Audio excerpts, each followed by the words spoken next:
नमस्कार दोस्तों, कैसे हैं आप लोग। मैं विजय बाजी इस उत्कर्ष के ऑनलाइन प्लेटफॉर्म पर स्वागत करता हूं। देखिए, हम लोगों ने पिछले क्लास तक जो भी कल्याणकारी योजनाएं थी और पुरस्कार थे उनके बारे में विस्तृत रूप से चर्चा कर ली थी। उम्मीद करता हूं वो चीज़ें आपको पसंद आई होगी। अब हम लोग आज एक ऐसे बिंदु पर चर्चा करने वाले हैं जो बहुत महत्वपूर्ण आपके लिए, और निश्चित रूप से ऐसे सवाल पूछा जाएगा। अभी तक आपने इस नेशनल एजुकेशन पॉलिसी 2020 को पढ़ा भी होगा, समझा भी होगा, लेकिन ठीक उस तरह से नहीं समझ पाए होंगे जिस तरह से एग्जामिनर चाहता होगा। तो मैं कोशिश करूंगा कि अब की बार हम लोग इस बिंदु को इस क्लास में इस तरह से समझें कि हमारा कोई भी सवाल गलत नहीं जाए, किसी भी प्रकार का कोई सवाल गलत नहीं हो। चलिए शुरू करते हैं। हेडिंग लगाइए NEP 2020, NEP 2020, NEP 2020, national education policy 2020। पूरा नाम हो जाएगा नेशनल एजुकेशन पॉलिसी 2020। इसको कई बार हम लोग शॉर्ट में NPE भी बोल देते हैं, नेशनल पॉलिसी ऑफ एजुकेशन। तो भी एक ही बात है, नेशनल पॉलिसी ऑफ एजुकेशन बोले या नेशनल एजुकेशन पॉलिसी बोले। राष्ट्रीय शिक्षा नीति, राष्ट्रीय शिक्षा नीति, राष्ट्रीय शिक्षा नीति। और 2020 की मैं चर्चा करने वाला हूँ आपके सामने। हेडिंग लगा लीजिए NEP 2020। सर कंप्लीट NEP कराओगे या ओनली राजस्थान की संदर्भ में? देखिए, सिलेबस में तो हमारे राजस्थान के संदर्भ में ही है, लेकिन फिर भी हम लोग NEP को समझे बिना राजस्थान के संदर्भ को नहीं समझ सकते। अभी ऐसा नहीं है कि NEP की कोई बहुत ज़्यादा बातें हमारे सामने आ गई है। NEP 2020 में आई है, हम लोग इसको लागू करने का लगातार प्रयास कर रहे हैं। तो मैं वो सारी बातें करवा दूंगा जो केंद्र की भी होगी और राज्य की भी होगी, और दोनों ही चीज़ें हमारे काम की होगी। इसका मतलब हमारा कोई भी सवाल इस NEP 2020 के इस क्लास से बाहर नहीं जाने वाला है, यदि किसी भी प्रकार का हमसे सवाल पूछ लिया जाए नेशनल एजुकेशन पॉलिसी में। तो चलिए शुरू करते हैं। आप मुझे ये बताइए कि भारत ने अब तक कितनी शिक्षा की नीतियां जारी की है?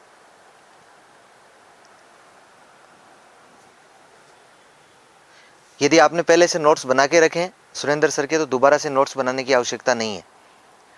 आप लोग केवल समझ लीजिए, आपका अच्छी तरीके से रिवीजन हो जाएगा। भारत ने अब तक कितनी शिक्षा की नीतियां जारी की है? भारत में अब तक 3 शिक्षा नीतियां जारी हो चुकी है। कितनी हो चुकी है? 3 शिक्षा नीतियां जारी हो चुकी है। कौन कौन सी है? तो ये अपने देखना है।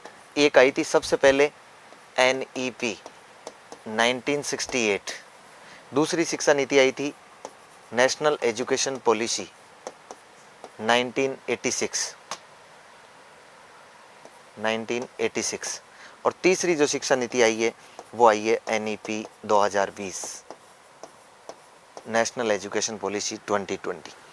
देखिए, NEP 1968 के समय हमारे देश के PM हुआ करते थे श्रीमती इंदिरा गांधी।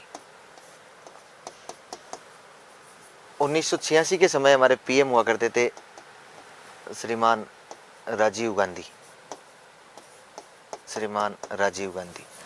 और 2020 के समय PM हुआ करते हैं श्रीमान नरेंद्र मोदी।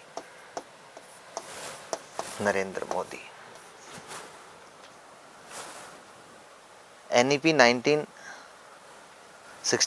86 और 2020। वेरी गुड, बहुत बढ़िया। 3 शिक्षा की नीतियां हमारे यहाँ जारी हो चुकी है अभी तक कितनी नीतियां जारी करने में हम लोग सफल हुए हैं? तो 3 शिक्षा की नीतियां जारी कर चुके हैं। पहली वाली शिक्षा की नीति जो थी 1968 की, वो उतनी ज़्यादा सफल नहीं हो पाई थी क्योंकि उस टाइम हमारे पास इतने संसाधन नहीं थे।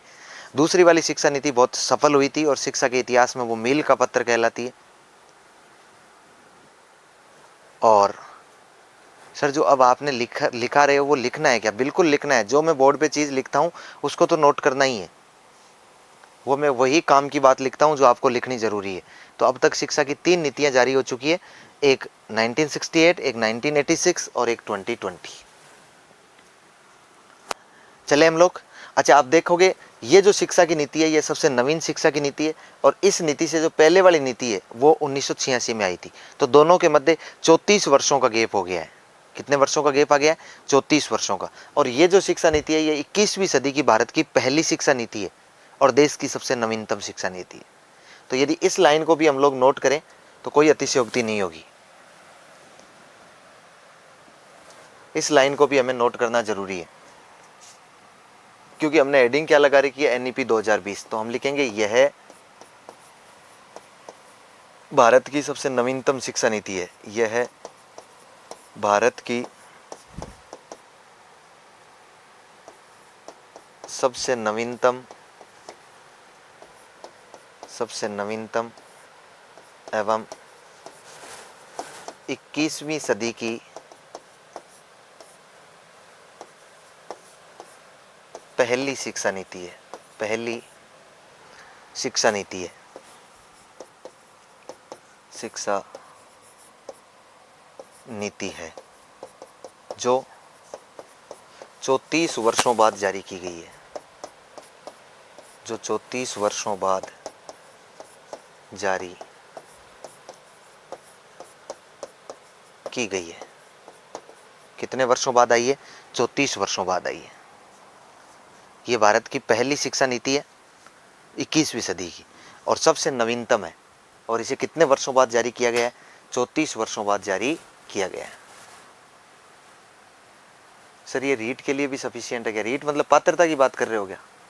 क्यों सफिशिएंट नहीं होगी? मैं कहूंगा कि शिक्षा नीति 2020 यदि कहीं भी कोई भी सवाल पूछा जाए तो उसके लिए सफिशिएंट है। किसी भी प्रकार का कोई एग्जाम हो और कोई सवाल हो, उस सब के लिए सफिशिएंट होगी।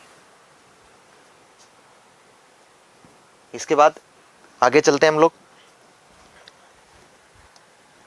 सबसे पहली बात कि शिक्षा नीति का उद्देश्य क्या है? शिक्षा नीति का उद्देश्य क्या है?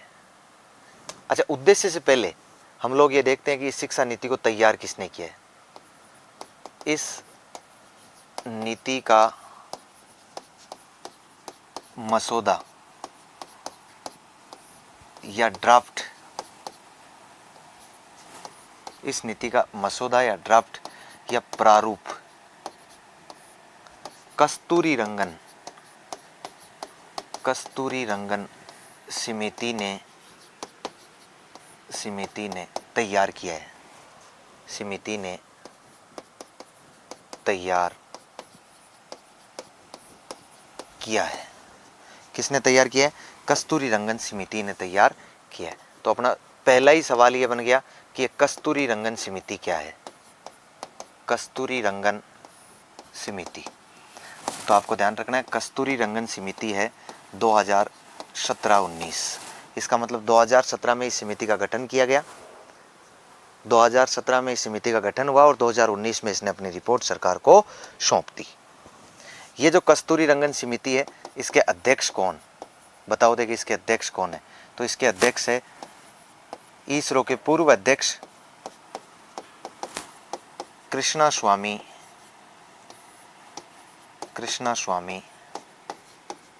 कस्तूरी रंगन, इसलिए इन्हें के कस्तूरी रंगन के नाम से जानते हैं। इस समिति में सदस्य कितने थे? तो इस समिति में सदस्य 11 + 1 हो जाएंगे, 11 सदस्य और एक अध्यक्ष, तो कुल मिलाकर कितने हो जाएंगे? 12 सदस्य थे इस समिति का जब गठन हुआ था। इस समिति का गठन कब हुआ है? तो आपको ध्यान रखना है इस समिति का गठन हुआ है जून 2017 में। जून 2017 में। इस समिति ने रिपोर्ट कब दिए? तो इस समिति ने रिपोर्ट दिए 31 मई 2019 को। उस रिपोर्ट को लागू कब किया गया है? तो ध्यान रखिए केंद्रीय मंत्रिमंडल ने इसको स्वीकृति दी थी 29 जुलाई 2020 को। और जिस दिन 29 जुलाई 2020 को इसे स्वीकृति मिली उसी दिन भारत में इसे लागू माना जाता है। 29 जुलाई 2020 भारत में लागू। आपको पूछे यही डेट आपको ज़्यादा याद रखनी है। कि भारत में शिक्षा नीति कब लागू की गई है, तो भारत में शिक्षा नीति लागू की गई है 29 जुलाई 2020 को। इसलिए हम लोग इसे बोलते हैं कि national education policy 2020-2020, national education policy 2020 की बात कर रहे हैं हम लोग। तो इस नीति का मसौदा, ड्राफ्ट या प्रारूप कस्तूरी रंगन समिति ने तैयार किया। कस्तूरी रंगन समिति 2017 से 19 की है। इसका अध्यक्ष कृष्णा स्वामी कस्तूरी रंगन है। इसके सदस्य हैं 11+1 यानी 12 सदस्य हैं। इसका गठन हुआ जून 2017 में। इसने रिपोर्ट दे दी 31 मई 2019 को और लागू हुई 29 जुलाई 2020 को। 29 जुलाई 2020 को।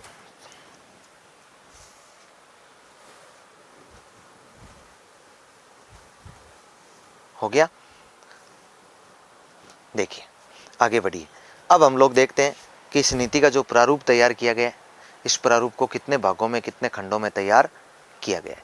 लेकिन उससे पहले हमें यह देखना जरूरी है कि इस नीति का उद्देश्य क्या है। इस नीति का उद्देश्य क्या है, इस नीति का उद्देश्य क्या रहेगा, तो ध्यान रखना है गुणात्मक शिक्षा, गुणात्मक शिक्षा का सार्वभौमिकरण करना, गुणात्मक शिक्षा का सार्वभौमिकरण करना। ये इसका शॉर्ट में एक उद्देश्य हो जाएगा कि गुणात्मक शिक्षा का सार्वभौमिकरण करना। और आपको पता है एक कार्यक्रम चल रहा है SDP। इस कार्यक्रम के तहत हमने 17 लक्ष्य निर्धारित कर रखे हैं यूएनओ ने, SDG 17, और उनमें से जो SDG 4 नंबर का है, इसका उद्देश्य है गुणात्मक शिक्षा, क्वालिटी एजुकेशन। और इस लक्ष्य को पूरा करने के लिए हमने इस नीति का निर्माण किया है। इसके बारे में हम लोग पहले खूब चर्चा कर चुके हैं कि SDP क्या है, SDG क्या है और SDG 4 क्या है। इसलिए मैं यहाँ केवल आपको मेमोराइज करवाने के लिए, केवल एक आपको यादाश्त दिलवाने के लिए मैं बता रहा हूँ कि ये गुणात्मक शिक्षा का सार्वभौमिकरण आखिर हमें इस नीति की जरूरत क्यों पड़ी। तो इसलिए पड़ी क्योंकि SDG 4 को हमें प्राप्त करना है। बिल्कुल। इसके बाद इस नीति के लक्ष्य क्या है, इस नीति के तहत लक्ष्य, टारगेट क्या लिए, तो कुछ टारगेटों की चर्चा करनी है। जैसे देश की GDP का 6% हिस्सा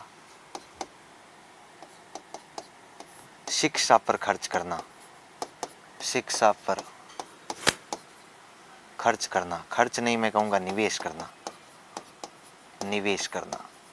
ये खर्च नहीं होगा, क्या होगा, निवेश होगा। दूसरा जो हमने इसमें टारगेट रखा है, वो टारगेट रखा है कि फाउंडेशनल स्टेज के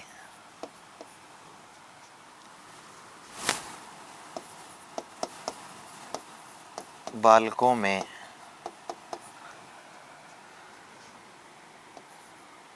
2025 तक फाउंडेशनल स्टेज के बालकों में 2025 तक 100% FLN विकसित करना, FLN विकसित करना। आप तो इनको लिखते जाइए, मैं समझा दूंगा, अभी आपको कुछ समझ में नहीं आया। विकसित करना। अगला जो हमने इसका टारगेट है, वो टारगेट पर ध्यान रखना है अपने को। स्कूल एजुकेशन में, स्कूल एजुकेशन में 2030 तक सकल नामांकन अनुपात, सकल नामांकन अनुपात यानी GER को 100% करना, को कितना करना, 100% करना। और एक टारगेट आपको और याद रखना है, हायर एजुकेशन में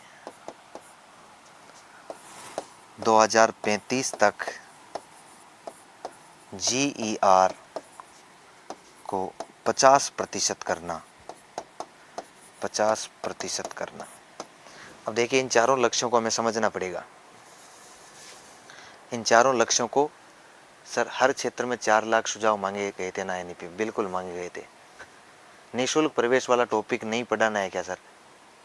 क्यों नहीं पढ़ना है भाई? निःशुल्क वाला तो पढ़ना निश्चित है। और उसमें तो ये भी ध्यान रखना है कि निःशुल्क वाले में से तो सवाल भी निश्चित रूप से पूछा जाएगा, सवाल भी निश्चित रूप से पूछा जाएगा। बेटा इसमें जो भी मैंने लिखा है ना,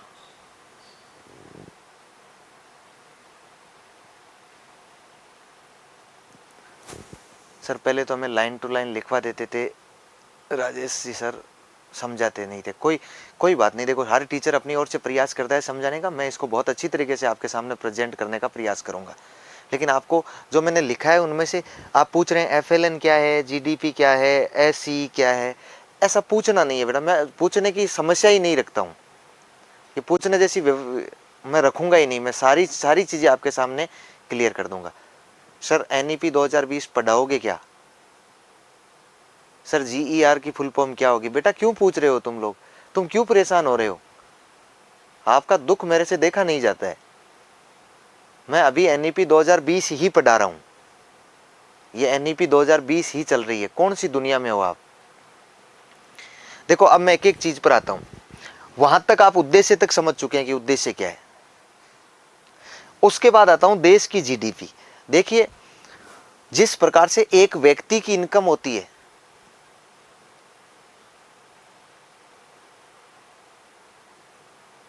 सर हम कंफ्यूज हो रहे हैं कि सुरेंद्र सर ने कुछ नहीं लिखाया है। नहीं लिखाया है वो ऐड कर लो या फिर नए सिरे से लिख लो। आप लोग लिखने में जाता है क्या, जब आप टाइम ही खराब कर रहे हो, जब आपके सामने टाइम भी चल रहा है तो आप बैठे ही हो तो इसको लिख भी लो, और या फिर कोई नई चीज मिल रही है तो उसको लिख लो।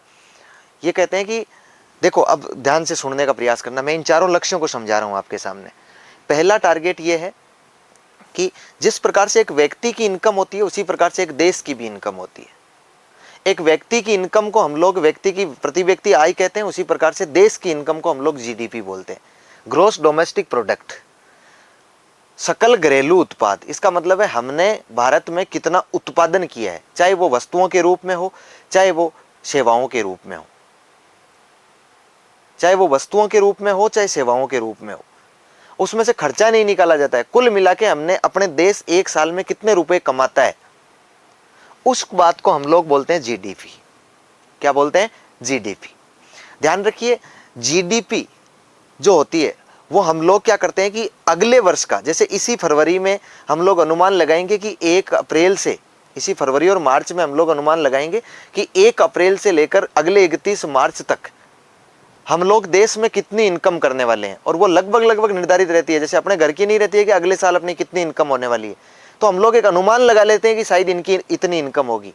उसके बाद आपको पता है हमारी संघ सूची में, राज्य सूची में और समवर्ती सूची में विषय है। यदि केंद्र बजट पेश कर रहा है तो समवर्ती सूची और संघ सूची के विषयों का ध्यान रखेगा, और राज्य बजट पेश कर रहा है तो समवर्ती सूची और राज्य सूची के विषयों का ध्यान रखेगा। जितने सब्जेक्ट है उन सब्जेक्ट में डिवाइड कर दिया जाता है कि इतना % हम लोग यहाँ खर्च करेंगे, इतना % यहाँ खर्च करेंगे। भाई जो इनकम हमने तय की है कि एक साल में इतनी इनकम होने वाली है, तो हम लोग कितना खर्च कहाँ करने वाले हैं, इस चीज को हम लोग तय करते हैं। और इस चीज को खर्च तय करते हैं, मान लो हमारी इनकम 100% है तो 1% हम लोग शिक्षा पर खर्च करेंगे, 1% कृषि पर करेंगे, 1% ऊर्जा पर करेंगे। ऐसे ऐसे करके हम लोग एक अनुमान का पूरा आय और व्यय का लेखा जोखा तैयार कर लेते हैं, उसे हम लोग बोलते हैं बजट।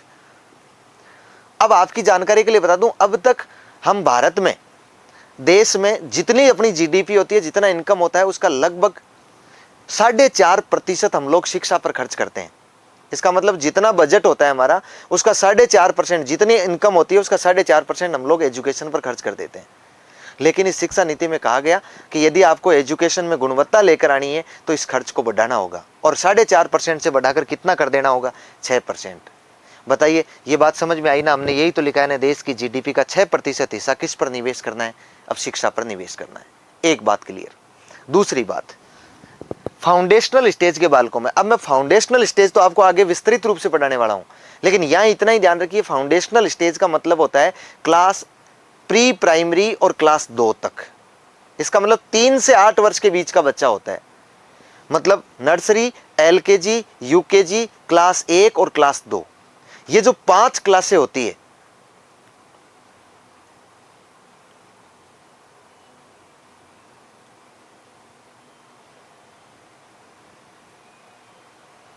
कितनी दे रखी है?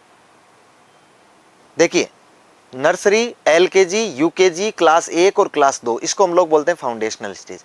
और फाउंडेशनल स्टेज के जितने भी बालक होंगे उन 100% बालकों में हमें 2025 तक एफएलएन विकसित करना था। इसकी भी मैं विस्तृत रूप से चर्चा करूंगा।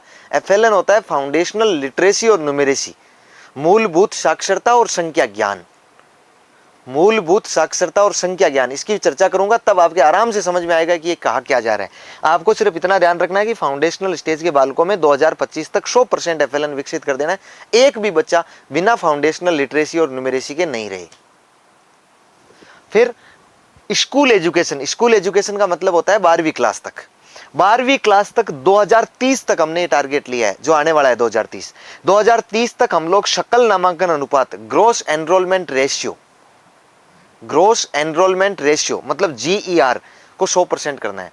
अभी आपकी जानकारी के लिए बता दूं, हम लगभग 75% GER है अपना। यदि पूरे स्कूल शिक्षा का मिलाया जाए तो इसका मतलब जितने बच्चे हैं उनके 75% बच्चे ऐसे हैं जो ये स्कूल शिक्षा पूरी कर पाते हैं। किसी न किसी कारणवश से वो ड्रॉप कर देते हैं और अभी वर्तमान में 75-76% ही बच्चे हैं जो अपना GER है। लेकिन हम लोगों को नहीं ये टारगेट लिया कि 2030 तक ऐसा कोई भी बच्चा शिक्षा से वंचित नहीं रहना चाहिए जो स्कूली शिक्षा पूरी नहीं करे। ऐसी परिस्थितियां हमें लेकर आनी है। फिर हायर एजुकेशन की जानकारी मैं दूंगा आपको। हायर एजुकेशन का मतलब होता है उच्च शिक्षा। उच्च शिक्षा में आज के दिन लगभग 25-26% बच्चे ऐसे हैं जो स्कूल शिक्षा के बाद में 25-26% ही बच्चे हैं जो हाई एजुकेशन ले पाते हैं। बाकी बच्चे या तो किसी डिप्लोमा के क्षेत्र में चले जाते हैं, या कोई और निवेश के क्षेत्र में चले, या कोई और बिजनेस के क्षेत्र में चले जाते हैं। बच्चे अलग अलग क्षेत्र में चले जाते हैं। इसलिए हमने ये टारगेट लिया है कि 2035 तक हम लोग इस उच्च शिक्षा में भी ग्रोस एनरोलमेंट रेशियो को 50% तक तो लेकर आएंगे।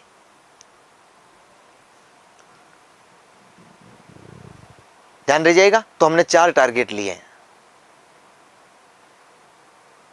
उपस्थिति दर नहीं बेटा, नामांकन दर, ग्रोस एनरोलमेंट रेशियो, नामांकन दर,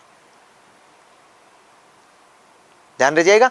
चलिए, हमने इसके लक्ष्यों को समझने का प्रयास किया है कि इसके टारगेट्स क्या है। हमने इसके टारगेट्स को समझने का प्रयास किया है। अब जब टारगेट्स पूरे हो गए हैं तो हम लोग थोड़ा सा इसके आगे बढ़ते हैं और इसके 1-2 ड्राफ्ट को देखते हैं। हम लोग इसके ड्राफ्ट को देखते हैं। तो देखिए, इस नीति को 4 भागों एवं 27 अध्यायों, 4 भागों एवं 27 अध्यायों में विभक्त किया गया है। विभक्त किया गया है। कितने भागों में? 4 भागों में और 27 अध्यायों में विभक्त किया गया है। अब मैं इसको विभक्त करता हूं। एक तरफ मैं लिखता हूं भाग 1, और 1 नंबर भाग का नाम है स्कूल शिक्षा। क्या नाम है? स्कूल शिक्षा। 2 नंबर भाग का नाम है उच्च शिक्षा या उच्चतर शिक्षा, स्कूल शिक्षा के बाद की शिक्षा। 3 नंबर भाग का नाम है अन्य केंद्रीय विचारणीय मुद्दे। 4 नंबर भाग का नाम है क्रियान्वयन की रणनीति। क्रियान्वयन की रणनीति। स्कूल शिक्षा में कहां से कहां तक अध्याय है? तो देखिए, इस पहले वाले पार्ट में जो अध्याय है वो है 1 से लेकर 8 तक, दूसरे वाले में 9 से लेकर 19 तक, तीसरे वाले में 20 से लेकर 24 तक, और इसमें है 25 से लेकर आपके 27 तक। बताओ, भाग और अध्याय आपको समझ में आ गया। जैसे ये शिक्षा नीति का जो ड्राफ्ट है ना अपना, लगभग 125 पेज के आसपास का ड्राफ्ट है, और उस 125 पेज के ड्राफ्ट में हमने 4 भागों में बांट लिया है। पहले भाग का हमने नाम दे दिया स्कूल शिक्षा, और उसमें 1 से लेकर 8 तक अध्याय दे दिए। फिर दूसरा ले दिया हमने उच्चतर शिक्षा, और उच्चतर शिक्षा में क्या क्या बदलाव आने वाले हैं, क्या क्या सुझाव दिए गए हैं, वो दिए गए हैं 9 से लेकर 19 नंबर अध्याय तक। तीसरे भाग का नाम है अन्य केंद्रीय विचारणीय मुद्दे, और इस भाग में हमने 20 से लेकर 24 तक दे दिया है। फिर क्रियान्वयन की रणनीति 20-25 से लेकर 27 तक दे दिया है। रोहतास कह रहा है कि सर ये कौन सी सब्जेक्ट है, कुछ भी समझ में नहीं आ रहा है। बेटा पहले मुझे ये बताओ कि आप कब से जुड़े हुए हो हमारे साथ, या आपके कितने नंबर की क्लास है, जो मेरे द्वारा ली गई क्लासें हैं उनमें आपकी कितने नंबर की क्लास चल रही है, कौन सी क्लास देख रहे हो? ये पहली क्लास है क्या आपकी जो आप यहां जुड़े हो?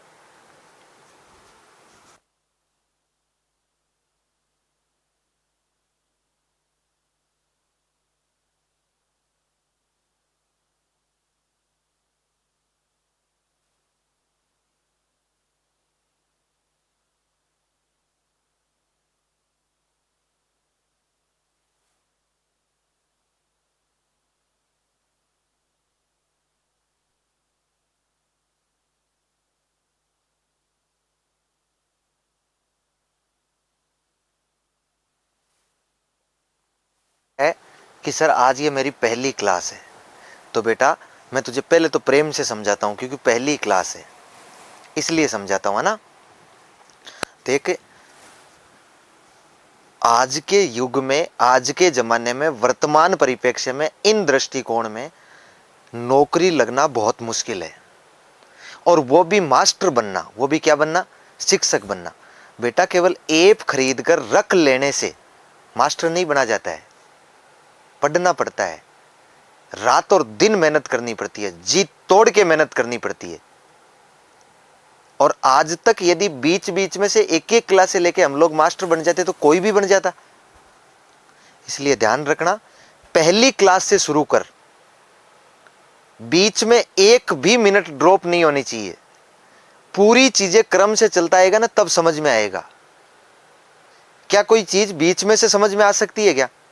और मैं तो पढ़ाता भी इसी तरीके से हूं, मैं तो सीक्वेंस से चलता हूं। पहली क्लास में जो मैंने बातें बताई थी वो बातें लास्ट क्लास तक काम आती है।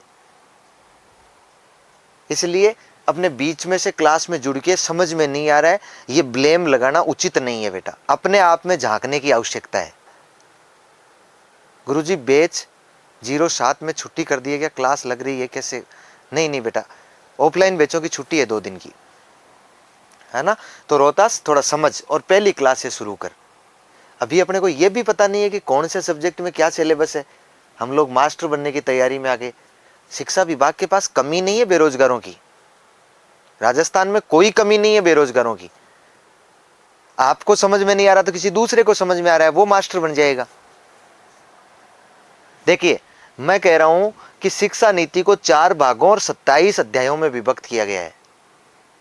4 भागों और 27 अध्यायों में विभक्त किया गया है। भाग 1 है स्कूल शिक्षा, भाग 2 है उच्चतर शिक्षा, भाग 3 है अन्य केंद्रीय विचारणीय मुद्दे, और भाग 4 है क्रियान्वयन की रणनीति। भाग 4 क्या है? क्रियान्वयन की रणनीति।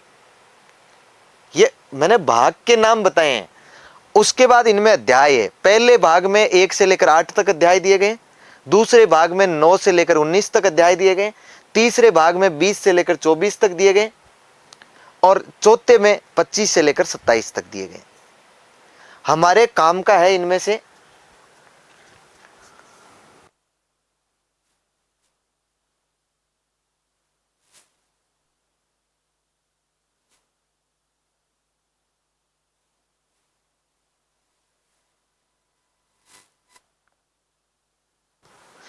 जो हमारे काम का है, हम गुरुजी बेरोजगार तो बहुत है, लेकिन हमें तो आपकी कृपया से इस बार पक्का सिलेक्शन हो जाएगा, इतना कॉन्फिडेंस है। बिल्कुल, ये कॉन्फिडेंस ही आदमी को आगे ले जाता है। लेकिन क्या जीवराज, यदि तू ये कह रहा है कि मुझे कॉन्फिडेंस है, क्या तू ये, मैंने क्लास शुरू किए हुए 20 दिन हो गए, 20 से भी ज्यादा हो गए, यदि तू ये पहली क्लास लेता और ये मान सकता था कि मेरा सिलेक्शन हो जाएगा, या आकर के कौन सा सब्जेक्ट चल रहा है, इसका मतलब है अभी तक आपने सिलेबस भी नहीं देखा है। इसका मतलब आपने सिलेबस भी नहीं देखा है। तो फिर जरूरत नहीं है, ऐसी जरूरत नहीं है, क्योंकि 15 लाख मास्टर की तैयारी कर रहे हैं और उनमें से 10-1 हजार ही चाहिए अपने को, ज्यादा नहीं चाहिए। तो कोई और आ जाएगा आपकी जगह। जब सिलेबस समझ में आ जाए, आपको ये लगने लगे ना कि हाँ ये सब्जेक्ट ये है, उसके बाद देख लेंगे, और वैकेंसी आएगी। आज के बेरोजगारों पर दया आती है मुझे कि काम करना नहीं चाहता है, मेहनत करना नहीं चाहता है और केवल सिलेक्शन चाहिए। मेहनत तो बिल्कुल नहीं, बोले मेहनत तो करनी ही नहीं है, बस ऐप खरीद लिया, 2-4 हजार रुपए लगा दिए और ये ढिंडोरा पीट दिया कि हम पढ़ रहे हैं। पूरे गांव में, पूरे रिश्तेदारों के पास और घर में और अपने आप के पास भी ये ढिंडोरा पीट दिया कि हम लोग पढ़ाई कर रहे हैं। तो क्या उसे पढ़ाई हो जाएगी? पढ़ाई करने वाला कभी शोर नहीं मचाता है। बड़ा बुरा लगता है कि यार एक बच्चा, मैं 20 दिन से क्लास ले रहा हूं और आज ये कह रहा है कि सर सब्जेक्ट कौन सा चल रहा है, कुछ समझ भी नहीं आ रहा, मेरी तो पहली क्लास है। तो क्या लग रहा है आपको, ये सर्कस चल रहा है क्या और मैं जोकर की भांति काम कर रहा हूं? नहीं बेटा ना, ऐसा नहीं करना है, बहुत सोच समझ के आगे चलना है, नहीं तो जीवन में किसी भी मुकाम तक नहीं पहुंच पाओगे। इस नीति को 4 भागों में 27 अध्यायों में विभक्त किया गया है। अब अपने को यह देखना है, देखो अपने को इनमें से ध्यान रखना है, इनमें से सवाल नहीं पूछा जाएगा। यह एक स्मार्ट स्टडी का तरीका होता है। एक स्मार्ट स्टडी का यह तरीका होता है कि हमें यह पता होना चाहिए कि क्या पढ़ना है, ये नहीं क्या छोड़ना है, यह पता होना चाहिए। पढ़ने को तो बहुत सारी किताबें पढ़ी है, जैसे ये जो शिक्षा नीति का ड्राफ्ट है, ये 125 पेज का, इसको मैंने 4-5 बार पढ़ा है कि इस ड्राफ्ट में क्या चीजें दी गई है। उसके बाद जितने सवाल पूछे गए उन पर अध्ययन किया है, तो पता लगा है कि इनमें से सवाल नहीं पूछते हैं, क्योंकि हमारे सिलेबस में स्कूल शिक्षा है, इसलिए हमें वही सवाल पूछा जाएगा जो स्कूल शिक्षा का होगा, वही सवाल होगा जो स्कूल शिक्षा का होगा। और स्कूल शिक्षा में हमें 1 से लेकर 8 तक अध्याय दिए गए हैं। तो अब मैं अलग से लिखता हूं भाग 1, और भाग 1 का नाम है स्कूल शिक्षा। क्या नाम है? स्कूल शिक्षा। और इस भाग 1 में अध्याय संख्या 1, इस भाग 1 में अध्याय संख्या 1 का क्या नाम है? अध्याय संख्या 1 का नाम है ECCE, 2 का नाम है FLN। एक का नाम है ECC, दूसरे अध्याय का नाम है FLN। फिर 3 का नाम है ड्रॉप आउट में कमी लाना, ड्रॉप आउट में कमी लाना। चौथे अध्याय का नाम है पाठ्यक्रम। 5वें अध्याय का नाम है शिक्षक। 6वें अध्याय का नाम है समावेशी शिक्षा, समावेशी शिक्षा। 7वें अध्याय का नाम है स्कूल कॉम्प्लेक्स, स्कूल कॉम्प्लेक्स। और 8वें अध्याय का नाम है मानक निर्धारण, मानक निर्धारण। इन 8 अध्याय को 1 से लेकर 8 तक नोट कीजिए आप लोग।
हो गया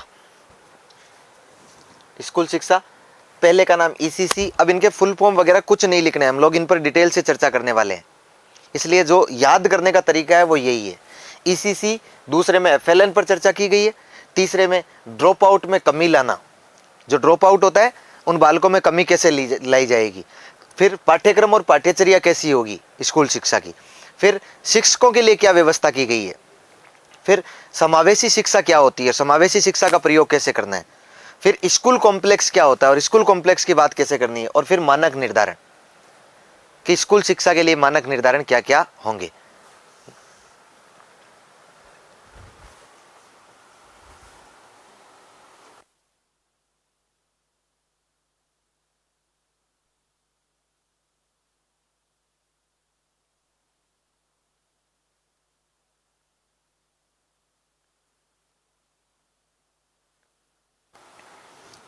चलिए अब हम लोग चर्चा करेंगे इस नीति के तहत क्या क्या प्रावधान किए गए हैं। देखो अभी हम लोग ये नहीं कर सकते कि इस नीति को लागू करने के लिए कौन कौन से प्रावधानों को काम में लिया गया है। अभी हमें केवल ये देखना है कि क्या क्या प्रावधान है, क्या क्या प्रोविजंस किए गए हैं, मतलब किस किस बात की सिफारिश की गई है, यही देख सकते हैं हम लोग किसकी सिफारिश की गई है। अब उस सिफारिश को हम लोग कैसे लागू करते हैं वो आगे की बात है, वो तो आगे की बात है, हम लोग इसको कैसे लागू करते हैं। अभी हमें देखना है कि क्या क्या प्रावधान किए गए। तो सबसे पहले प्रावधान की यदि मैं चर्चा करूं तो आपको ध्यान रखना है, स्कूल शिक्षा में 10+2 के स्थान पर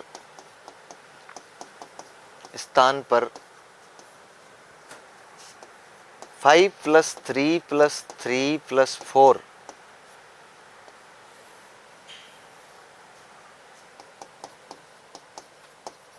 15 वर्ष के शैक्षणिक ढांचे को अपनाया जाएगा, के शैक्षणिक ढांचे को अपनाया जाएगा, अपनाया जाएगा। आपको पता है 1986 की शिक्षा नीति में हमने 10+2 को अपनाया था। उससे पहले कक्षा 11वीं तक ही स्कूल एजुकेशन होता था, उसके बाद में 12वीं क्लास इंटरमीडिएट कॉलेज में आ जाती थी।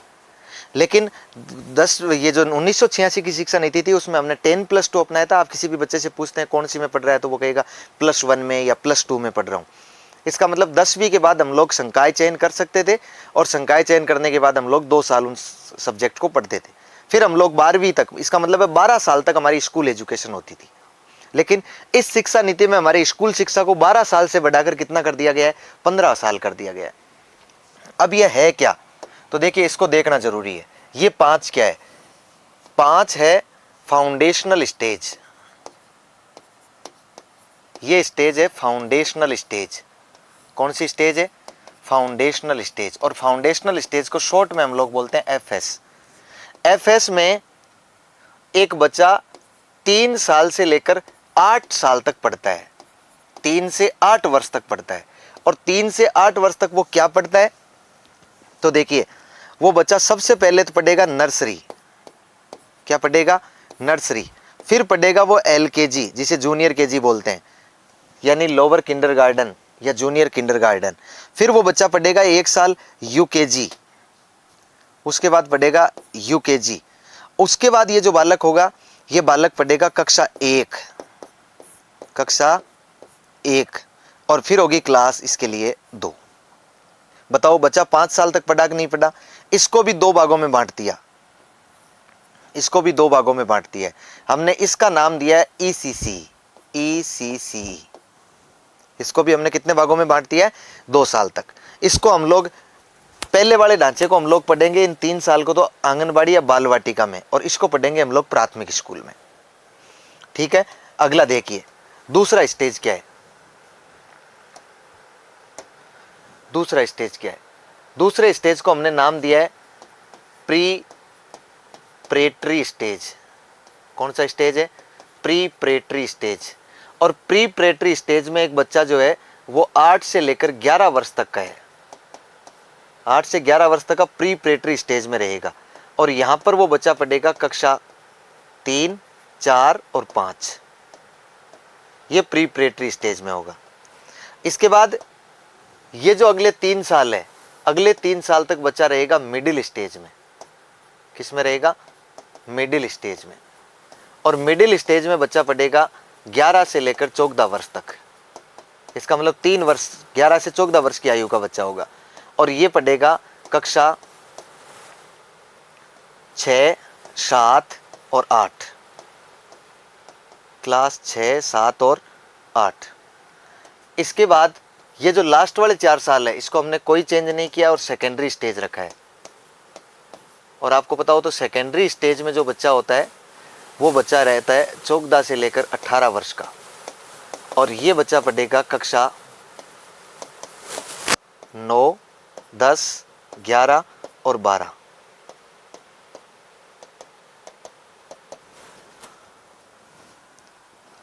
यदि इस नीति को, जो दक्षिण भारतीय राज्य है, क्योंकि आप याद करके देखो इसरो के अध्यक्ष कृष्णास्वामी कस्तूरी रंगन दक्षिण भारतीय है, और दक्षिण भारत में एजुकेशन थोड़ी सी अलग मोड में चलती है, इंग्लिश मीडियम के मोड में चलती है, और एजुकेशन हमसे आगे भी है। इसलिए दक्षिण भारतीय राज्यों ने जब नीति बनाई है, इसका मतलब अध्यक्ष जो होगा उसके क्षेत्र का प्रभाव तो इस पर पड़ेगा। तो उन्होंने जो नीति बनाई है वो लगभग अपने तरीके से बनाई, इसलिए उत्तर भारतीय राज्यों ने इस नीति को आसानी से स्वीकार नहीं किया है। दक्षिण भारतीय राज्यों में इस नीति को जैसे के जैसे लागू किया गया, उसमें स्कूलें भी अब बदल जाएगी। स्कूलों का नाम अब ये नहीं होगा प्राइमरी स्कूल और अपर प्राइमरी स्कूल, अब स्कूलों का नाम होगा foundational school, preparatory school. Foundational school अलग हो जाएगा, प्रीपरेटरी स्कूल अलग हो जाएगा, मिडिल स्टेज अलग हो जाएगा और सेकेंडरी स्टेज अलग हो जाएगा हमारा। ये ध्यान रखना है। Foundational stage, preparatory stage, middle stage और सेकेंडरी स्टेज। क्लियर है? कोई डाउट?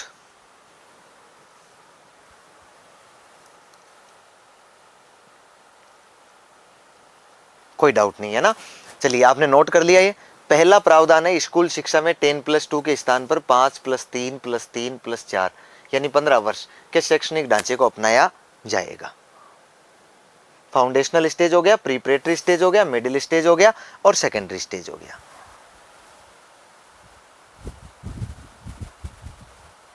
बिल्कुल, आगे चलिएगा। और क्या प्रावधान किए गए हैं इसमें? और प्रावधान ये कहा गया है, अगले प्रावधान की यदि हम लोग चर्चा करें तो इसमें कहा गया है कि कक्षा 5 तक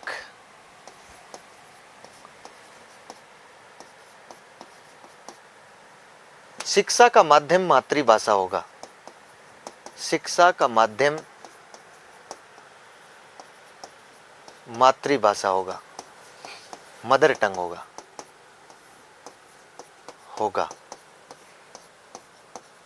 राज्य चाहे तो राज्य इसे आगे भी जारी रख सकता है, इसे आगे भी जारी रख सकता है, रख सकता है।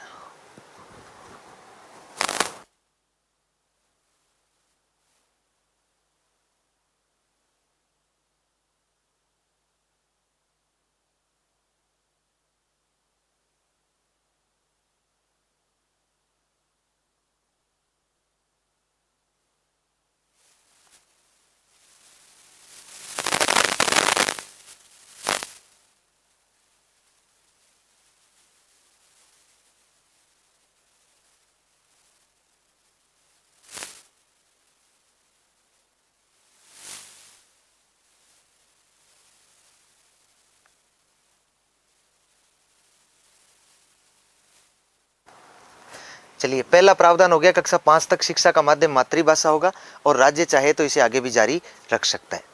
देखो, आप लोग ये कह रहे हो कि एक तरफ तो इंग्लिश मीडियम पर बल दे रहे हो और एक तरफ कह रहे हो मदर टंग पर। बात इंग्लिश मीडियम से दूर जाने की नहीं है। बात यह है कि एक बच्चा जब घर की भाषा होती है, मातृभाषा मतलब उसके घर की भाषा होती है, उस घर की भाषा में वो बच्चा अपना बोलना चालना सीखता है, पूरे कॉन्सेप्ट विकसित करता है। उसके बाद जब वो स्कूल जाता है तो उसके लिए हिंदी भाषा आती है। सारी किताबें जो आती है वो लैंग्वेज हिंदी लैंग्वेज में लिखी हुई आती है, हिंदी मीडियम में लिखी हुई आती है। तो वो बच्चा अपने आप को घर की भाषा से यदि हिंदी मीडियम में लाएगा तो भी उसे उतना ही जोर आएगा जितना वो इंग्लिश मीडियम में लेकर आ रहा है। और बच्चे को कॉन्सेप्ट भी विकसित नहीं होगा। जैसे मान लो घर में हम लोग अलग प्रकार से बिहेवियर करते हैं, अलग प्रकार की भाषा बोलते हैं, और स्कूल में बच्चे को सिखाया गया कि बेटा ये बकरी होती है और बकरी के 4 पांव होते हैं, तो पहले तो उसे ये सीखना पड़ेगा कि ये बकरी क्या है। अब वो बकरी का कॉन्सेप्ट जब तक विकसित नहीं होगा तब तक उसे रटेगा कि बकरी के 4 पांव होते हैं। कई बार उसके वो भूल जाएगा तो कहेगा बकरी के 2 पांव होते हैं। क्यों न उस बच्चे को हम लोग जो भी किताबें पढ़ा रहे हैं वो मातृभाषा में, उसकी मदर टंग में पढ़ाएं, चाहे विज्ञान पढ़ाएं चाहे सामाजिक पढ़ाएं, उसकी मातृभाषा में पढ़ाएं। जब मातृभाषा में पढ़ाएंगे हम लोग तो वो निश्चित रूप से कॉन्सेप्ट बहुत अच्छी तरीके से विकसित कर लेगा। और उसके बाद उस बच्चे को मातृभाषा से हम लोग हिंदी मीडियम में ले जाएंगे तो भी उतनी अच्छी बात है, तो भी बराबर जो रहेगा उसे, और यदि इंग्लिश मीडियम में ले जाएगा तो भी बराबर रहेगा। लेकिन बच्चा कम से कम छोटा बच्चा होता है तब तक वो मातृभाषा में यदि सीखे तो उसका कॉन्सेप्ट अच्छी तरीके से विकसित होता है। इसके लिए मातृभाषा के लिए आपको बताओ तो हमने राजस्थान में RSCERT ने किताबें तैयार कर ली है, डिक्शनरी तो जारी कर दी है, और डिक्शनरी जारी करके लगभग 16-17 प्रकार की मातृभाषाएं रखी गई है अपने यहाँ। और इससे एक फायदा तो ये होने वाला है कि अब जो शिक्षक होंगे L1 और L2 के वो अपने क्षेत्र में ही लगेंगे, क्योंकि वो अपनी मातृभाषा जानते हैं, अपने वाले बच्चों को ही पढ़ा सकते हैं वो। और उनकी किताबें भी अब मातृभाषा में आ जाएगी, केवल लैंग्वेज को छोड़कर। जो भी किताबें होगी, चाहे भले वो सामाजिक की है चाहे भले वो विज्ञान की है, कोई भी किताब है वो मातृभाषा में विकसित कर ली जाएगी और धीरे धीरे इसको लागू कर दिया जाएगा। ये 5 साल तक तो अनिवार्य है, लेकिन उसके बाद यदि राज्य चाहे तो इसे आगे भी जारी रख सकता है। ध्यान रह जाएगा। ठीक है, एक प्रावधान ये हो गया। अगला प्रावधान,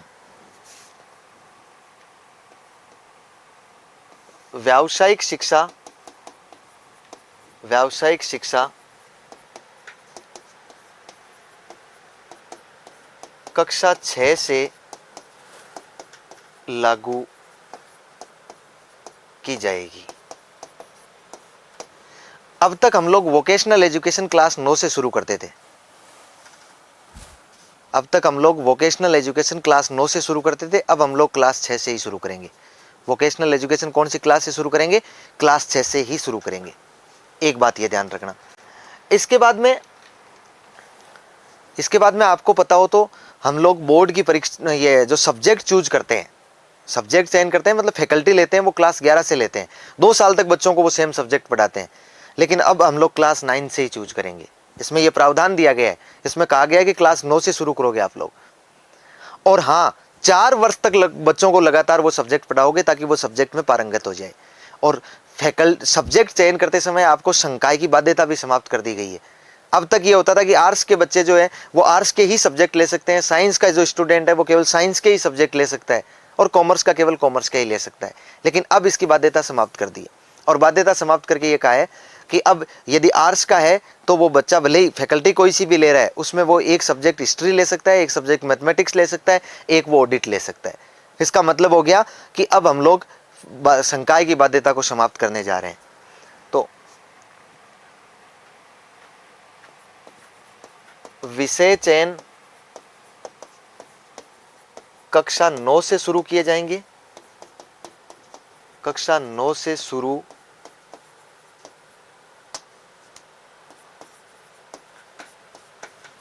किए जाएंगे तथा इनके लिए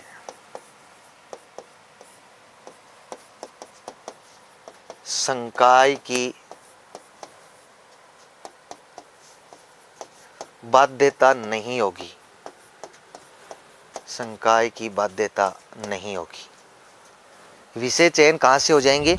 कक्षा 9 से हो जाएंगे, और इनके लिए किसी भी प्रकार के संकाय की बाध्यता नहीं होगी। इसका मतलब कोई सा भी सब्जेक्ट चूज किया जा सकता है। एक बात ये सामने निकल कर आ गई। अगली बात देखिए, आपको पता हो तो अब तक हमारे यहाँ 10वीं और 12वीं में बोर्ड परीक्षा होती है। तो NEP ने पहले तो ये कहा था कि बोर्ड की परीक्षा लेनी नहीं है। समिति ने ये कहा कि बोर्ड की परीक्षा होनी नहीं चाहिए, नहीं तो बच्चों में बहुत प्रकार का नुकसान होता है। लेकिन जब हमने राज्यों ने इस बात को स्वीकार नहीं किया तो इस बात पर सहमति बनी कि बोर्ड की परीक्षा तो होगी। पहले तो उन्होंने कहा स्कूल शिक्षा में बोर्ड की परीक्षा एक ही कक्षा में आयोजित की जा सकती है, अब हमने दोनों में ही रख ली है। लेकिन फिर यह कहा कि वर्ष में 2 बार परीक्षा होगी, एक बार अनिवार्य परीक्षा होगी, एक बार ऐच्छिक होगी। अनिवार्य परीक्षा में सब बच्चे भाग लेंगे, ऐच्छिक परीक्षा में वो बच्चा भाग लेगा या तो वो फेल हो गया है या वो अपने अंक बढ़ाना चाहता है। आपको पता हो तो सीबीएसई ने देखो अब की बार शुरू कर दिया है, एक अनिवार्य और एक ऐच्छिक। इसका मतलब बोर्ड की परीक्षा अब सेमेस्टर पद्धति पर आधारित होगी। तो मैं क्या लिखूंगा, बोर्ड परीक्षा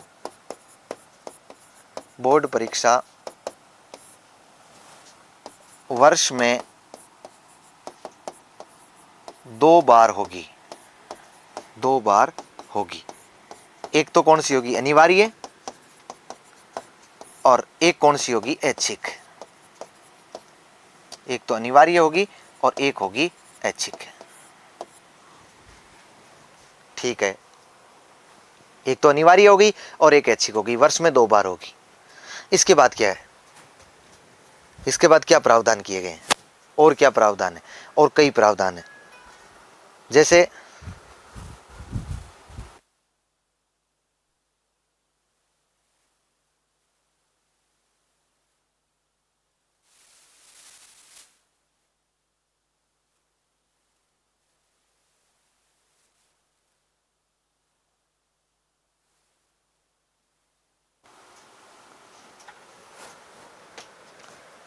सर एक डाउट है, बोलिए बेटा, डाउट बोलिए, डाउट का समाधान कर दूंगा मैं।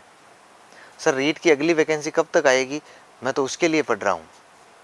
रीट की अगली वैकेंसी में तो बेटा कब तक आए वो तो सरकार जानती है, लेकिन मेरे ख्याल से मार्च अप्रैल तक वो आ जाएगी, फरवरी मार्च के आसपास, या उसके बाद करवा ली जाएगी। दोनों परीक्षा देनी पड़ेगी क्या बेटा? ऐच्छिक का मतलब क्या होता है, क्यों नहीं समझते हो तुम लोग? ऐच्छिक का मतलब स्वैच्छिक होता है, आप अपनी मर्जी से दे दो। यदि फेल हो गए हो तो मजबूरी में दे रहे हो, नंबर बढ़ाने हैं तो अपनी मर्जी से दे दो, नहीं बढ़ाने हैं तो मत दो। तो बोर्ड की परीक्षा वर्ष में कितनी बार होगी? 2 बार होगी। इसके बाद देखिए, इसके बाद आपको पता है शिक्षा का जो अधिकार अधिनियम है, शिक्षा का जो अधिकार अधिनियम है, उस शिक्षा के अधिकार अधिनियम को हम आरटी जब पढ़ेंगे तो, और आपने पढ़ा भी होगा, तो क्लास 1 से लेकर 8 तक है। इस शिक्षा नीति में कहा गया कि उसको 12वीं तक किया जाए। उसको क्या किया जाए? 12वीं तक किया जाए। तो शिक्षा के अधिकार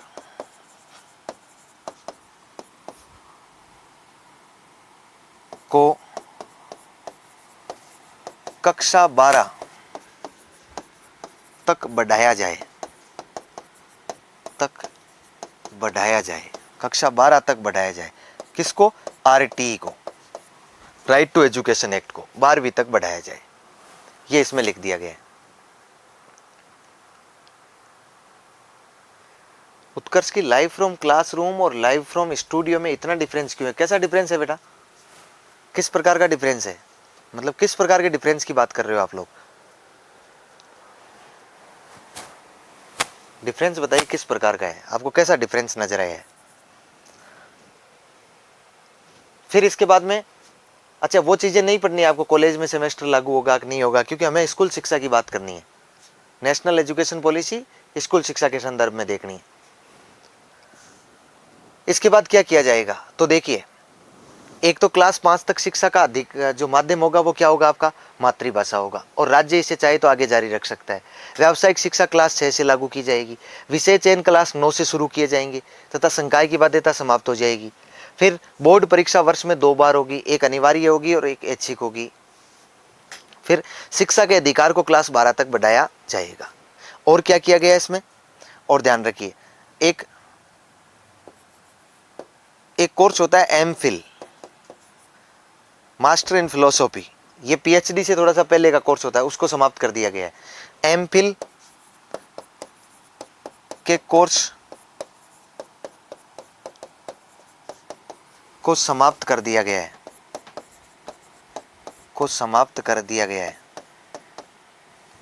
एमफिल के कोर्स को क्या कर दिया गया है? समाप्त कर दिया गया है। मास्टर इन फिलोसॉफी,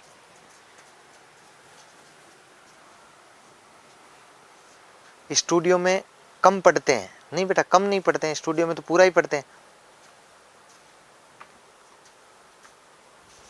हाँ हाँ, बुक में कॉलेज का ही लिखा हुआ है बेटा, बुकों में तो बहुत सारी चीजें लिखी हुई है, लेकिन हमें तो ध्यान रखना है ना कि हमें पढ़ना क्या है। कोचिंग का मतलब क्या होता है? कोचिंग का मतलब ये थोड़ी होता है कि क्या पढ़ना है, कोचिंग का मतलब है क्या छोड़ना है, कितनी चीज़ें छोड़ दें, कितनी चीज़ें याद कर लें ताकि हमारा काम हो जाए। चलिए एमफिल के कोर्स को समाप्त कर दिया गया है। फिर उसके बाद एक आपका शिक्षक में ये कहा गया है कि बीएड जो होगा ना वो आपका, यानी शिक्षक शिक्षा का कोई भी कोर्स होगा वो 4 साल से कम का नहीं होगा, मतलब बीएड 4 साल से कम का नहीं होगा। बीएड अब 4 वर्षीय होगा। कितना वर्षीय होगा? 4 वर्षीय होगा। अरे 4 वर्षीय होगा का मतलब है कि अब 2 साल का बीएड समाप्त होने वाला है। 2030 तक इसको हम लोग पूर्णतः लागू कर चुके होंगे। 2 साल का बीएड नहीं रहेगा। बीएड कितने साल का रहेगा? 4 साल का। फिर इसके बाद में और क्या कहा गया है? तो देखो और एक ये बात भी कही गई है कि आपका जो होता है ना, बीएड 4 साल का हो गया। आपका जो एक मंत्रालय था ना, MHRD, ministry of human resource development, MHRD का नाम एमओई किया जाएगा। एमओई यानी मिनिस्ट्री ऑफ एजुकेशन, हालांकि इस पर चर्चा कर चुके हैं हम लोग। शिक्षा मंत्रालय किया जाएगा, किया जाएगा। बीएड अब 4 वर्षीय होगा। एमएचआरडी का नाम क्या कर दिया जाएगा? एमओई कर दिया जाएगा। अच्छा ध्यान रखिए, कॉलेज शिक्षा के लिए एक लाइन लिखवा देता हूं। कॉलेज शिक्षा में जो काम की बात है,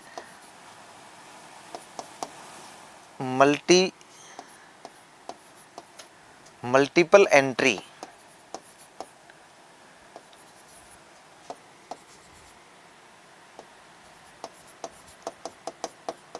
मल्टीपल एग्जिट को अपनाया जाएगा, को अपनाया जाएगा। मल्टीपल एंट्री एवं मल्टीपल एग्जिट को अपनाया जाएगा। बीएड अब 4 वर्ष का होगा। एमएचआरडी का नाम एमओई कर दिया जाएगा। हमारे 2 साल का, हाँ जिन्होंने बीएड कर लिया है ना वो तो है, जिन्होंने बीएड कर लिया अब उनको डॉक्टर थोड़ी बनाएंगे, उनको तो मास्टर ही बनाएंगे, वो तो चलता रहेगा। लेकिन आगे से जो बीएड होगा ना वो ध्यान रखना है 4 वर्ष का ही होगा, इससे कम नहीं होगा। जैसे ग्रेजुएशन के साथ हो रहा है ना आपका बीए बीएड और बीएससी बीएड, उस प्रकार का बीएड चलता रहेगा, ध्यान रहेगा। तो आपका अच्छा, कॉलेज शिक्षा में मल्टीपल एंट्री और मल्टीपल एग्जिट का मतलब होता है, पहले क्या होता था कि कॉलेज एजुकेशन में हम लोग एक बार यदि फेल हो गए या एक बार हमने एक कॉलेज से किसी बीच में ड्रॉप कर दिया तो इसका मतलब ये होता था कि अब आपको वापस यदि जाना है तो फर्स्ट ईयर सेकंड ईयर में आपने छोड़ दिया, ड्रॉप कर दिया, तो वापस फर्स्ट ईयर से ही जाना होगा। लेकिन अब आप कितनी भी बार कॉलेज में एंट्री कर सकते हैं और कितनी भी बार उसे एग्जिट कर सकते हैं, किसी यूनिवर्सिटी अन्य में जा सकते हैं, कोई प्रभाव नहीं पड़ेगा। तो ये मल्टीपल एंट्री और मल्टीपल एग्जिट दोनों को अपनाया जाएगा। किसमें? अपने नई शिक्षा नीति में। और बीएड कितने साल का हो रहा है? बीएड आपके हो रहा है 4 साल का। ये कह रहे हैं 2 वर्षीय बीएड 2030 के बाद कोई एग्जाम नहीं दे सकेंगे, बिल्कुल दे सकेंगे। लेकिन मैं ये कह रहा हूं कि 2030 तक अपनी जितने भी बीएड कॉलेज है उन कॉलेज में वो जो 2 वर्षीय सीटें हैं वो खत्म हो जाएगी। धीरे धीरे आपको बताओ कॉलेजों में आजकल इंटीग्रेटेड बीएड वाले जो 4 साल की बीएड वाले वो सीटें बढ़ाई जा रही है और वो सीटें कम हो रही है। तो धीरे धीरे वो सीटें क्या हो जाएगी? बंद कर दी जाएगी। 2030 तक 2 वर्ष वाली बीएड वाली सीटें क्या हो जाएगी? कंप्लीट बंद कर दी जाएगी। ये टारगेट ले रखा है। हो सकता है नहीं हो तो 2030 की जगह 2000 आगे भी बढ़ा ले उसको हम लोग।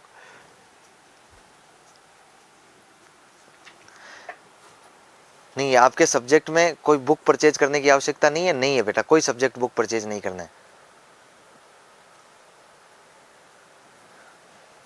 बिल्कुल ध्यान रखिएगा। बीएड अब कितने साल का होगा? 4 साल का होगा।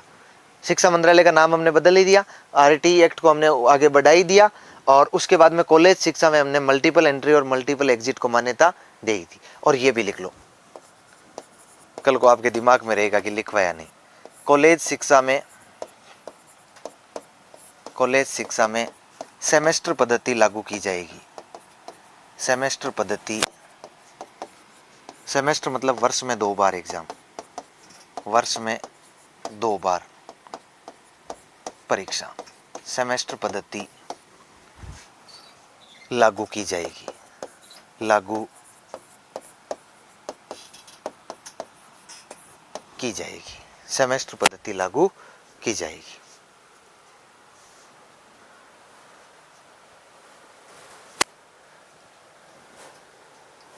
हो गया।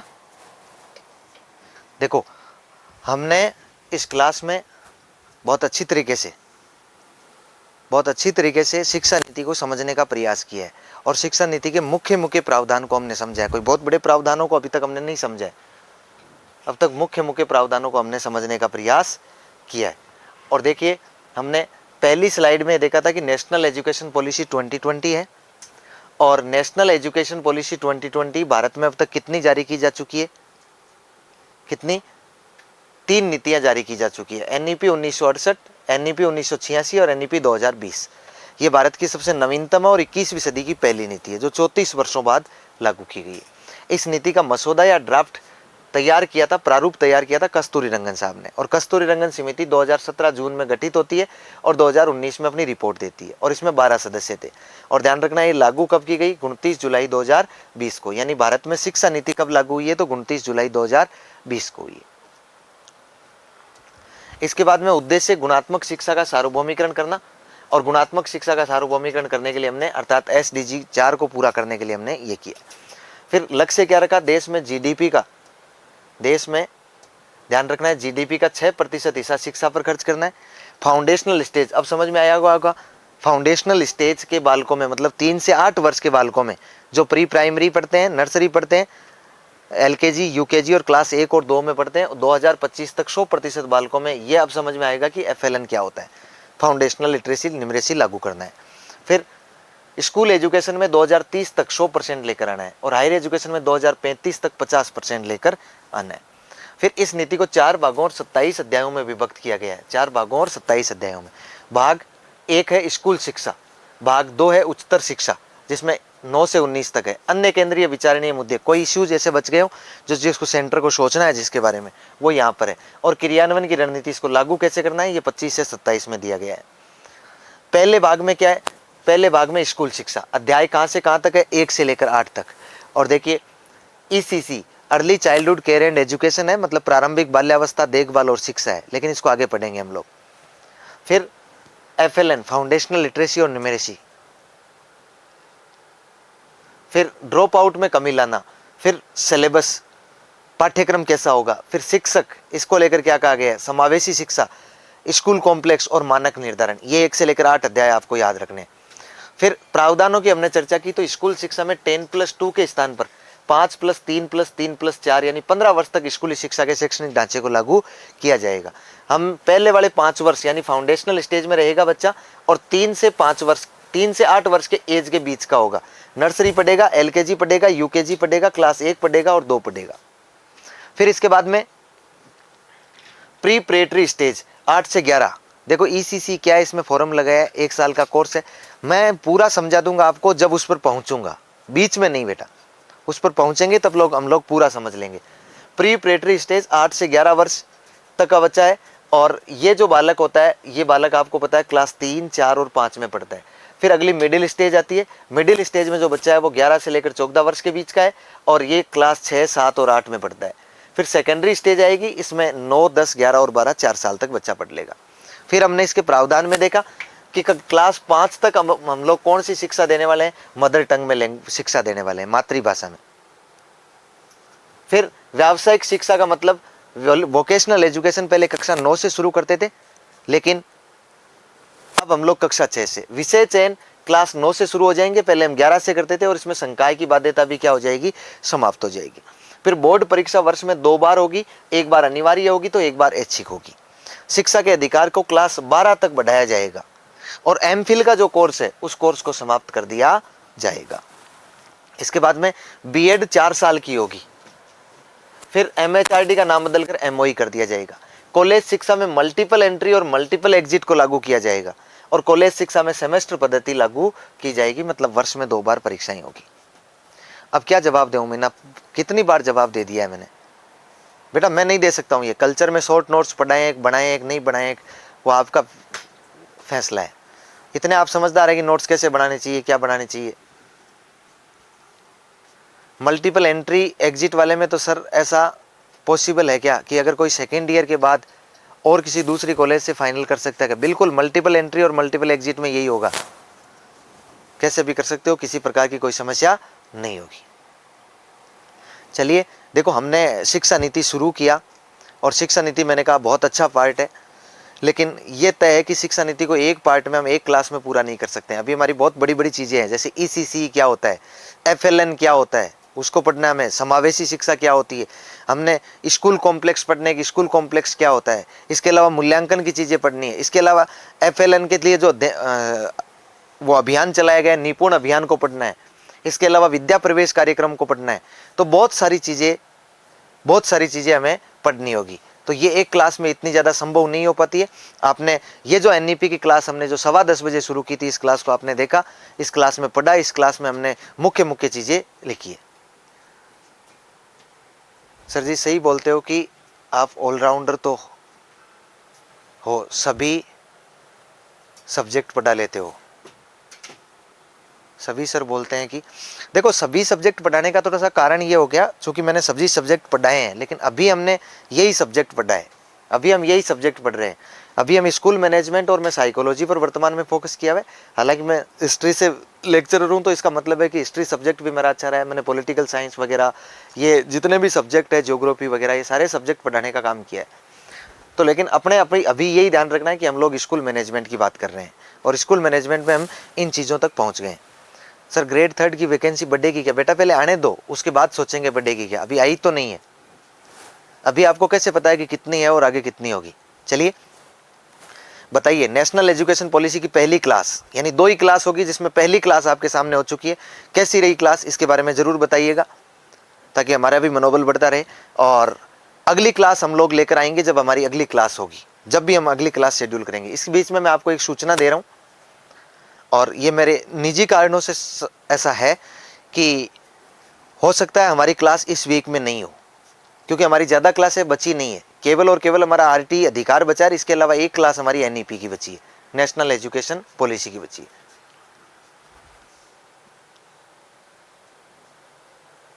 राहुल क्या कह रहा है सर, एक दिन में 15 क्लास करवा दो, फॉर्मेलिटी पूरी होती है बस। एक क्लास में 15, एक दिन में 15 क्लास कौन पढ़ा देगा भाई यार? राहुल तो टीचर बनने वाला है यार।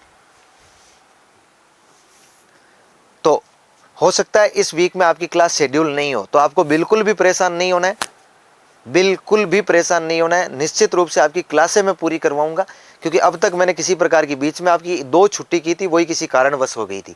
इसके अलावा जब से क्लासें शुरू की है, कोई हमारी छुट्टी नहीं हुई है। और इस वीक में यदि शेड्यूल नहीं भी हो, तो आपको परेशान नहीं होना है। आपको ये मान के चलना है कि अगला वीक जैसे ही शुरू होगा, हम लोग क्लासें शेड्यूल करवा लेंगे। बहुत ज़्यादा क्लासें हमारी नहीं बची है, एक क्लास NEP की बची है, और जो 6-7 क्लास है हमारी, वो हमारी RT एक्ट को लेकर बची हुई है। तो RT एक्ट को भी हम बहुत अच्छी तरह से, बहुत भली भांति तरीके से सीखेंगे। इसलिए आप लोग इन क्लासों को, जितनी क्लासें हुई है उनको, जिन्होंने क्रम से नहीं देखा है वो क्रम से देखकर तैयार रखिए, इनको पढ़कर तैयार रखिए। अगले वीक में जब भी हम लोग आएंगे, हो सकता है यदि बीच में क्लास हुई इस वीक में, तो आपको शेड्यूल मिल जाएगा, आप शेड्यूल देखते रहिएगा, आपको शेड्यूल मिल जाएगा। यदि क्लासें इस वीक में संभव हुई, तो हम लोग, ऐसा मैं नहीं कह रहा हूं कि ये कंफर्म हो गया है, यदि इस वीक में संभव हुआ तो मैं क्लासें करूंगा, और नहीं संभव हुआ तो फिर अगले वीक में हम लोग क्लासें करने वाले हैं। चलिए, ऑल द बेस्ट, पढ़ते रहिए, मस्त रहिए, स्वस्थ रहिए, और रिवीजन करते रहिए। और हम लोग मिलते हैं NEP की लास्ट क्लास को लेकर, जब भी हमारा शेड्यूल होगा। तब तक के लिए नमस्कार, धन्यवाद।